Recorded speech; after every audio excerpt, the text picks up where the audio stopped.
back in those days, back in the days of the Wright brothers, trying to figure out power-controlled manned flight was all the rage. It was like the dot-com of the day. So it's not like the Wright brothers are the only people doing it.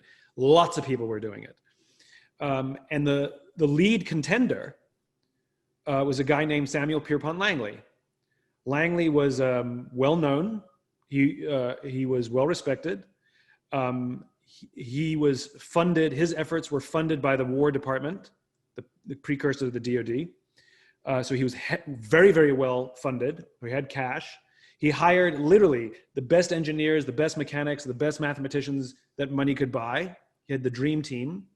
And the New York Times followed him around everywhere, and everyone was rooting for Langley. The problem was Langley was envious of people like Edison and those like him, and Langley wanted to be rich and famous. He was very selfishly motivated, and he saw, or at least his selfish motivation was number one, and figuring this thing out was number two, and he saw this figuring this thing out as the mechanism to help him become rich and famous. Then way off in Dayton, Ohio, are the Orville and Wilbur Wright, who own a bicycle shop. They have no money. They don't have a dream. I lived there, by the way. What's that? I used to live there, by the way, Dayton, Ohio. Oh, okay. So they got this bicycle shop. They don't have a dream team. They have whoever works in their shop.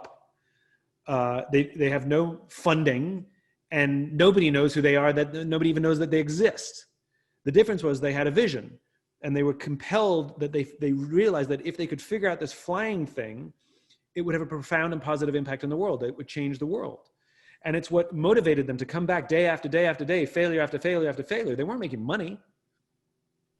And lo and behold, when they figured it out, no one was even there. Like, there was no New York Times there.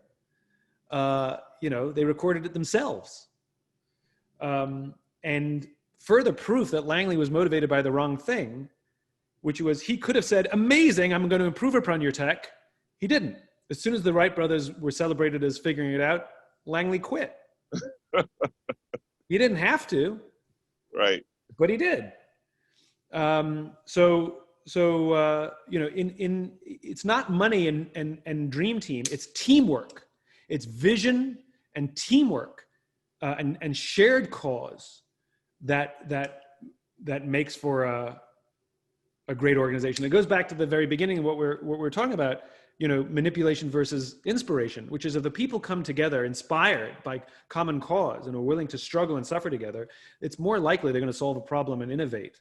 Whereas if they come together and they say, what's in it for me? And, I'm only doing this if I get a huge bonus, if I figure this out, then what you end up happening is you don't have amazing teamwork because people hoard information because they think that makes them more valuable, et cetera, et cetera, et cetera. So it's great teams that innovate.